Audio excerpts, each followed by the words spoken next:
The days after the invasion were filled with silence and fear. Streets that once had cars and laughter were now empty. Buildings stood broken, smoke rising into the sky. The world had changed in only a short time. The alien empire ruled from above, their giant ships covering the sky like black clouds. Everywhere, their soldiers marched. People moved like shadows, afraid to speak too loud, afraid to resist. The governments that survived tried to make peace, but peace was only another word for slavery. The aliens demanded full control. They took Earth's resources, destroyed its weapons, and treated humans as weak creatures. Every broadcast from the Empire repeated the same words: obey, kneel, serve. To most people, it seemed there was no choice. To fight was to die. But not everyone accepted this fate. In the ruins of a destroyed town, survivors gathered in secret. They were tired, hungry, and afraid, but they were not broken. In the middle of this small group stood a man. His name was not famous yet. His face was not known to the world. But his words carried weight. He was called Ray. Ray was different from the others. He did not look like a soldier, but his eyes were sharp, and his voice was calm even in chaos. He spoke to the survivors in simple words. He told them that the Empire wanted them to believe humanity was finished. He told them that fear was the greatest weapon of the enemy. And then he said something that no one had dared to say out loud: "We will fight." At first, people stared at him in disbelief. How could they fight ships the size of mountains? How could they fight soldiers with weapons that could turn stone into dust? But Ray did not speak of fighting with the same weapons. He spoke of fighting with something stronger: human will. He reminded them that humans had always survived. Every empire, no matter how powerful, had fallen. The alien empire would be no different. Slowly, the survivors began to listen. They began to believe. That night, under the broken sky, the first spark of resistance was born. They shared food, built shelters, and hid from patrols. But most importantly, they made a choice. They would not kneel. They would stand. Ray and his group began to move from place to place. They searched for others who still had the courage to resist. Some were former soldiers, angry at the destruction of their cities. Some were engineers and scientists, willing to use their skills for freedom. Some were just ordinary men and women, carrying nothing but a will to fight. One by one, they joined the movement. The resistance was growing. To stay alive, they used clever tricks. They never stayed in one place for long. They built hidden camps underground or inside abandoned factories. They stole supplies from the Empire, using old tunnels and secret paths. They hacked into alien broadcasts, spreading small messages of hope. For every person who heard those words, the fire inside grew stronger. The alien empire noticed strange activity. Patrols disappeared. Supply lines were cut. They called these humans rats, hiding in the shadows. They laughed at the idea that such weak creatures could be a threat. But what they did not understand was that rats survive. Rats multiply. And in time, rats can bring down even the biggest beasts. Ray's message spread further than he ever imagined. Across ruined cities, people began whispering his name. They called him Commander Ray, though he had no army, no medals. What he had was belief, and belief was enough. Families risked everything to hide him and his fighters. Children carried messages, elders gave shelter, farmers shared food. Everyone played a role. The resistance was still small, but its spirit was growing. For the first time since the invasion, people felt something new. Not just fear, but hope. They imagined a day when the skies would be free again, when their children would not live under alien chains. The Empire, however, was not blind. Their leaders grew suspicious. They ordered stronger patrols, harsher punishments, and more destruction. Anyone caught helping the resistance was taken away, never to return. Entire villages were burned as warnings. The aliens wanted to crush even the thought of rebellion. But what they did not know was that every act of cruelty only made the resistance stronger. Ray understood that the time was coming. Small victories were not enough. If humans were to rise, they would need a strike big enough to be remembered, big enough to shake the Empire. His fighters were ready. They had old fighter jets hidden in caves, hacked drones repaired from scraps, and weapons made by human hands. Against alien war machines, it was almost nothing. But Ray believed it was enough for the first step. He looked at his people one night as the fire burned low. Their faces were tired, scarred, but determined. He told them that the Empire thought Earth was already broken. He told them the truth, Earth was only waking up. And then he spoke the words that would guide them into battle: "Tomorrow, we strike." The world was still silent, but in that silence, something powerful was rising. The resistance had been born, and soon the Empire would learn that humans were not as weak as they believed. The night was cold and silent. Far away, in the hills outside a ruined city, Commander Ray and his fighters waited in the shadows. They had chosen their target carefully. It was not a city, not a battlefield, but an alien supply base. The base was filled with fuel, weapons, and strange machines. To the alien empire, it was only a small outpost. To the resistance, it was everything. Ray looked at his people. Some held rifles, some carried explosives made from scrap, and others controlled old drones that had been hacked into working again. None of them had the power of the aliens. None of them wore shining armor or carried glowing weapons. But their eyes were sharp, and their hands were steady. They were ready. "Tonight," Ray whispered, "the Empire will learn our name." The plan was simple but dangerous. A small group would create a distraction at the front of the base, while another team would sneak inside through a hidden path they had discovered. Once inside, they would place explosives near the alien fuel tanks. If it worked, the entire base would fall in flames. If it failed, the resistance would be wiped out before it even began. The fighters moved like shadows in the dark. The distraction team fired their old rifles, shouting loudly, pretending to be larger than they were. The aliens responded quickly.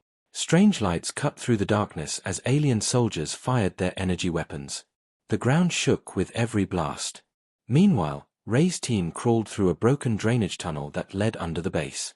The air was thick, and the smell of fuel burned their noses, but they kept moving. When they finally emerged inside the base, they saw the alien machines up close for the first time. Tall, black structures with glowing veins of light pulsed with energy. Alien soldiers walked between them, their steps heavy and mechanical. Ray gave a signal, and his people spread out. Each fighter carried a small bag of explosives. They moved carefully, placing them near the fuel tanks, near the strange generators, and near the landing pads where alien ships rested. Every second felt longer than a lifetime. One mistake, one sound too loud, and they would all die. Outside, the distraction team was struggling. Alien weapons tore through the ground around them. 2 fighters fell, but the others held their ground, firing back with everything they had. They knew they might not survive, but they also knew they had to keep the aliens busy. Every moment they bought was a moment for Ray's team to finish the mission. Inside the base, the last charge was set. Ray looked at his people and gave a short nod. It was time.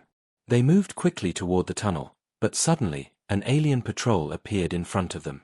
The soldiers' glowing eyes locked onto the humans. A shout rang out, and the patrol opened fire. Chaos exploded. Ray and his fighters ducked behind crates, returning fire with their rifles. The sound of bullets clashing against alien armor filled the air. One fighter was hit, falling to the ground, but the others kept moving. Ray pulled out a small detonator, his thumb hovering over the button. But he waited. If he pressed too soon, his people would be trapped in the blast. "Go!" Ray shouted. His team ran toward the tunnel while he covered them. Bullets flashed, explosions rang, and the night turned into fire.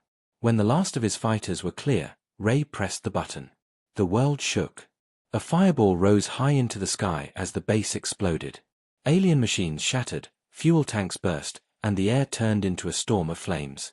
The shockwave knocked Ray to the ground, but when he looked up, he saw the sky burning with victory. The alien soldiers screamed in confusion. Their weapons fell silent as the supply base crumbled around them. For the first time since the invasion, the Empire had been struck down. Ray's fighters regrouped in the hills. Their faces were black with smoke, their clothes torn, but their eyes were alive. They had done it. Against impossible odds, they had destroyed an alien outpost. For the first time, humans had won.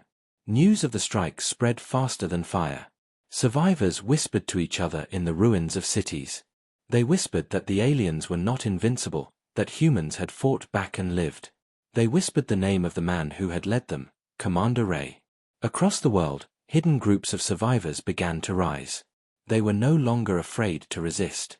They built weapons, they made plans, they dreamed of freedom. The Empire had tried to control Earth with fear, but fear was now turning into defiance. On their ships, the aliens watched the reports of the destroyed base. For the first time, they felt something they had never expected from humans. Not weakness, not submission, but resistance. The commanders of the Empire were furious. They promised revenge. They promised to burn every corner of Earth until no human dared to rise again. But what they did not understand was that their cruelty would only fuel the fire. The first strike was only the beginning. Humanity had found its voice, and it would not be silenced. That night, as the smoke of victory rose into the sky, Commander Ray stood with his people. He knew the battle ahead would be harder, darker, and filled with loss. But he also knew something else. For the first time, they had shown the Empire the truth. Humans could fight. Humans could win. The smoke of the destroyed base still hung in the sky when the alien Empire answered. For the first time since they came to Earth, they had been struck. For the first time, their soldiers had fallen, and their machines had burned. They had called humans weak, but weakness had just brought them pain. The commanders of the Empire were furious. On their massive ships, alien voices echoed like thunder. They did not speak of mercy, they spoke of punishment. They would not just defeat the resistance, they would crush it, break it, and burn every piece of Earth that dared to defy them. The first wave of their revenge was fire. In the middle of the night, alien war machines descended on towns and villages. Huge walkers with glowing weapons marched through the streets. Their cannons burned everything in sight, houses, farms, even people who tried to run. Families screamed, children cried, but the machines did not stop. They turned entire towns into ashes just to send a message: resistance meant death. Commander Ray and his fighters watched helplessly as one safe village after another was destroyed. They tried to move people before the attacks, but they could not save everyone. The aliens were fast, ruthless, and merciless. Survivors who were captured were dragged away in chains. The Empire called them slaves of order. To humans, it was another word for prisoners. The resistance grew angry, but also desperate. Every victory they had earned felt small compared to the power of the Empire. Fighters who had once believed now questioned if they could really survive. Some wanted to give up, to surrender, to end the suffering. But Ray refused. He gathered his people in the ruins of an old subway tunnel. The air smelled of smoke, and their faces were heavy with loss. He looked at them and said, "The Empire strikes us because they fear us. They want us broken, but we are not broken yet. Every time they destroy a town, 10 more people will rise with us. Every life they take will become a reason to fight harder. This war is not over." His words carried weight, but even he knew the truth. They had to keep moving. They had to stay alive. Without hope, the resistance would die. The aliens did not stop their hunt. They set traps, using human captives as bait. They tracked the fighters with drones that scanned the ground for heat signatures. One night, Ray's camp was surrounded. Bright lights filled the darkness as alien soldiers closed in. The ground shook as walkers approached. Ray ordered his people to scatter. Explosions lit the tunnel walls as humans fought desperately to escape. Blaster fire cut through the night, and screams filled the air. Many brave fighters fell that night, caught in the storm of alien fire. The resistance survived, but it was weaker than before. Ray himself barely escaped. He carried one of his wounded men on his back, stumbling through the rubble until he reached safety. He did not cry, but his silence was heavier than any words. He had lost brothers and sisters, fighters who believed in him, and the guilt weighed on him like stone. Still, the resistance fought on. They launched small attacks on supply convoys, ambushed patrols, and sabotaged machines. They could not face the Empire head-on, but they could bleed it, cut it piece by piece. Every attack reminded the aliens that humans would not kneel. But the cost was high. Families were torn apart. Survivors lived in fear, hiding underground, moving from place to place like shadows. The world was burning, and no one knew how much longer humanity could endure. On their ships, the aliens grew more confident. They believed the resistance was only a dying fire, struggling to survive. They thought that in time, Earth would be nothing but slaves and ruins. But in their arrogance, they overlooked something. Humans do not fight only with weapons. They fight with memory. Every destroyed village, every fallen fighter, every child taken in chains, it all became fuel. The Empire thought they were ending resistance, but in truth, they were feeding it. Rey knew this. He carried the pain of every loss, but he also carried the strength of every survivor. He promised them that one day, the Empire would pay. And then, in the ruins of another destroyed base, his fighters made a discovery. Hidden among the wreckage was a strange piece of alien technology, a shard of crystal glowing with power. The aliens guarded it fiercely, which meant it was important. Rey did not yet know what it was, but he knew this. Inside that crystal was the key to turning the war. The Empire believed they were winning. They believed Earth was close to breaking. But the discovery of the crystal would change everything. The war was far from over, and the next strike would not be the Empire's, it would be humanity's.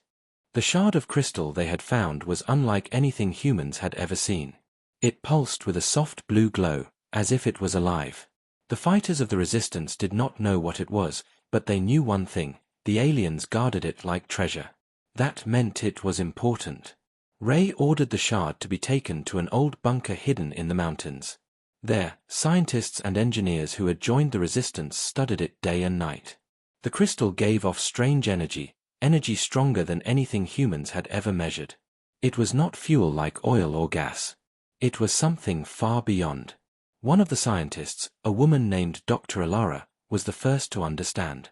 She explained to Rey that the alien ships, their weapons, and even their soldiers' armor were all powered by this crystal. Without it, the machines would fall silent. The crystal was the heart of the Empire's strength. At first, Rey was silent. He stared at the glowing shard and thought of all the battles, all the destruction, all the lives lost. Then he said the words that changed everything: "If this is their heart, we will cut it out." The Resistance finally had a chance, but it was not an easy one. To defeat the Empire, they would need to strike at the source of the crystals. Dr. Alara explained that the shards were harvested from a giant core inside the alien mothership, a massive fortress that hovered above Earth. The mothership was guarded by fleets, drones, and endless soldiers. To attack it was suicide. But to do nothing was to lose the war. Rey gathered his fighters in the dark bunker. Their faces were tired, their clothes torn, but their eyes burned with determination. He told them about the weakness. He told them about the plan. Some were afraid. Some doubted they could even reach the mothership. But Rey's voice was steady. He said that this was not just a battle for land or survival. This was a battle for freedom, for the right to live as humans. The plan was simple but deadly. The Resistance would launch their last attack against the mothership. Using stolen alien codes and hacked drones, they would slip past defenses and reach the crystal core. Once inside, they would plant explosives powerful enough to shatter it. If the core was destroyed, every alien ship would lose power. The Empire's grip on Earth would break. But everyone knew the cost. The mission was almost certain death. Few, if any, would return. That night, as the fighters prepared, the mood was heavy. Some wrote letters to families they might never see again. Others sharpened weapons, checked their gear, or prayed silently. Commander Rey walked among them, speaking softly, placing his hand on their shoulders. He reminded them that they were not fighting for themselves alone, but for every child hiding in fear, for every life stolen by the Empire, for every soul that refused to kneel. Dr. Alara worked with engineers to turn human weapons into something stronger. Old missiles were rebuilt, drones were armed, and fighter jets were reinforced with stolen alien metal. It was not perfect, but it was all they had. Meanwhile, the Empire continued its campaign of terror. Villages still burned, and prisoners still cried in chains. The aliens laughed at the thought of resistance. To them, humans were small and weak. They did not know that even now, humans were preparing a strike that could end it all. Rey looked up at the night sky, at the shadow of the alien mothership hanging above. It was like a dark moon, always watching, always threatening. He clenched his fist and whispered, "Tomorrow, we take back our sky." As dawn approached, the fighters gathered for one final time. The air was cold, but their hearts were burning. They loaded into old jets, armored trucks, and stolen alien craft. Engines roared, weapons clanged, and voices rose in unity. It was not the army of a great nation. It was not a fleet of shining ships. It was broken men and women, bound together by will. But in that moment, they were stronger than any empire. Ray stood at the front, his hand resting on the crystal shard they had captured. He raised his voice so all could hear. The aliens thought we would kneel. They thought we would die quietly. They were wrong. Tonight, we rise. Tonight, we strike at the heart of their empire. No matter what happens, let the universe remember this day, when humans fought back. The fighters cheered, their voices echoing through the mountains. It was the sound of defiance, the sound of hope, the sound of a species that refused to break. Above them, the alien mothership glowed like a silent predator. The final battle was waiting. Humanity's fate would be decided in fire. The resistance was ready.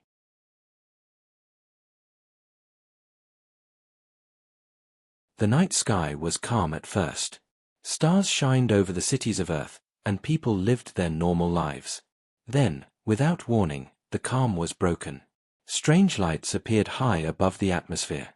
At first, people thought it was a meteor shower or maybe some new satellite launch. But soon, the lights grew larger, brighter, and more terrifying. They were not stars or meteors. They were ships, massive ships, and they did not come in peace.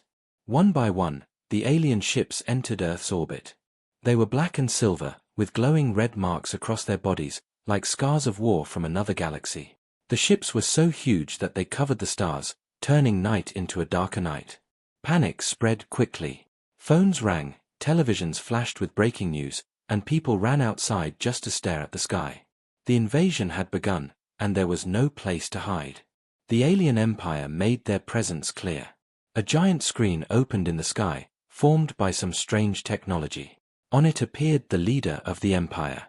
His face was sharp and inhuman, his eyes glowing cold blue. His voice was not human either. It was deep, metallic, and filled with cruel confidence. He told the people of Earth that their world now belonged to the Empire. He said that humans must kneel, must serve, or face destruction. His words spread across every device, every speaker, every city. No one could escape his message. The world governments tried to respond, but it was already too late. Within minutes, the alien ships fired their first shot. A beam of energy brighter than the sun fell upon one of Earth's great cities. In a single moment, millions of lives were gone. Towers, houses, bridges, all turned into fire and ash. The city was erased from the map as if it had never existed. The message was simple. Obey, or be destroyed. People screamed and prayed, some begged for mercy, others ran with no destination. The fear was so strong it felt like the air itself was heavy. Humanity had never faced such power before. Against these ships, tanks, and jets looked like toys. It seemed hopeless. It seemed that the end had finally arrived for mankind. But even in that dark hour, not everyone bent their knees. Hidden in the shadows, far from the destroyed city, a small group of humans watched the sky with burning eyes. They were not leaders of nations, not generals with armies, but ordinary men and women who refused to bow. Among them was a man who would one day be known as Commander Ray. He looked at the sky not with fear but with silent rage. He whispered to the people around him that this was not the end. He told them that every empire has a weakness, and this alien empire would be no different. The aliens believed they had broken Earth in a single strike. They believed humans would surrender like frightened children. But what they could not understand was the human heart. Fear can break people, but it can also awaken courage. And in that night of fire and death, courage was born. The empire spread across the planet quickly. Their soldiers marched through the streets of captured cities. They were tall and armored, with strange glowing weapons that humans had never seen before. They forced people to kneel, to raise their hands, to give up their freedom. Families cried as they were separated. Children were pulled from parents. The aliens called it order, but to humans, it was chains. Still, whispers of defiance spread like a secret fire. People whispered in the dark that the aliens were not gods, not invincible, only flesh and machines. People whispered that humans had survived worse in history, and this would be no different. In hidden places, resistance was forming, though the Empire did not know it yet. Commander Ray and his small band moved through the ruined lands, gathering survivors. He carried no flag, wore no uniform, but when he spoke, people listened. His words were simple. He said that surrender was death, but resistance was life. He said that even a small spark can grow into a fire that burns the strongest empire. His voice carried hope, and hope was something more powerful than any alien weapon. The Empire thought Earth was already broken. They did not see the small sparks rising in the darkness. They did not hear the whispers spreading from one survivor to another. They believed they had won, but they were wrong. The night of arrival was not the end. It was only the beginning. Humanity had been struck down, but humanity was not finished. And somewhere, in the shadows of the burning world, the first plans of rebellion were already being born. The night sky trembled with fire. The alien mothership, larger than a mountain, hovered above Earth like a black sun. Its surface glowed with streams of blue energy flowing into the crystal core hidden deep inside. For months, it had been untouchable. But tonight, the humans were coming for it. Commander Ray sat inside an old fighter jet. The controls shook beneath his hands, the engine roaring louder than ever. Around him, other jets and stolen alien craft formed a small fleet. They were not many, just a handful of machines held together with hope and courage. But every pilot, every fighter, carried the weight of humanity on their shoulders. Through his headset, Ray's voice reached them. Remember why we fight. Not for ourselves, but for every life the Empire has stolen. Tonight, we show them what it means to be human. The fleet moved as one. They flew high into the sky, pushing past alien patrols and weaving between beams of deadly light. The mothership unleashed its defenses. Swarms of drones poured out, their weapons cutting across the night like falling stars. Explosions filled the sky. Planes shook, pilots screamed, and fire rained down. But the resistance kept moving. Old missiles locked onto targets, drones hacked by human hands struck at the alien swarm, and pilots sacrificed themselves to open paths for others. Every explosion, every scream, was another step closer to the mothership. Ray's jet took heavy fire. Sparks flew from the dashboard, alarms screamed in his ears, but he did not slow. He pushed forward, leading the others straight into the storm. "Stay on me," he shouted. "The core is ahead." Finally, the fleet broke through the defenses. Before them stood the alien mothership, its landing bay open like the mouth of a beast. Ray led the fighters inside. The air was filled with glowing walls, strange machines, and soldiers rushing to stop them. Humans leapt from their crafts, rifles in hand, fighting through the metal halls. Inside, the battle turned brutal. Energy blasts ripped through the air, grenades echoed like thunder, and steel walls shook with fire. But the humans did not stop. Step by step, they pushed deeper into the heart of the ship. Every fighter knew they might never return, but none turned back. At last, they reached the chamber. In the center floated the crystal core, massive and alive, glowing with blinding blue light. It pulsed like a beating heart, sending power across the ship and the entire alien fleet. The sight of it filled them with awe and fear. Dr. Alara, who had guided them on the mission, spoke quickly. "If we destroy it, the fleet will fall. But the explosion will consume this entire ship." Ray looked at the fighters around him. Some were bleeding, some could barely stand, but all were ready. He raised his weapon and said, "Then this is where we make our stand." The aliens poured into the chamber. Hundreds of soldiers filled the doors, their weapons blazing. The humans fought with everything they had. Bullets clashed with energy beams, smoke filled the air, and the chamber became a storm of death. Ray and his team planted explosives around the core. The countdown began. 30 seconds. 20. 15. The fighting grew more desperate. Aliens tried to tear the charges away, but humans threw themselves in their path, sacrificing everything to buy seconds. Finally, Ray stood before the core. His detonator blinked red. 10 seconds remained. He knew there was no escape. His jet was gone, the halls were blocked, and the explosion would tear through the entire ship. He looked at his people one last time and nodded. "This is for Earth," he whispered. He pressed the button. The world erupted. The crystal core shattered in a blinding flash, sending a wave of energy ripping through the mothership. Walls cracked, flames burst, and the ship shook violently. In the sky above Earth, every alien vessel flickered as the power drained from them. One by one, the great ships collapsed, falling like broken stars. On the ground, survivors looked up in shock. They saw the night sky filled with fire, the once invincible empire burning, breaking, falling.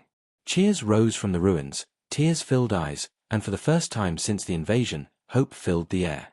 The mothership collapsed in a storm of light.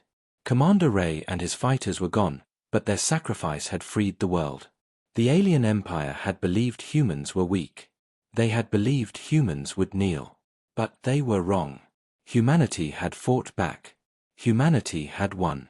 And across the stars, the name of Earth would never again be forgotten.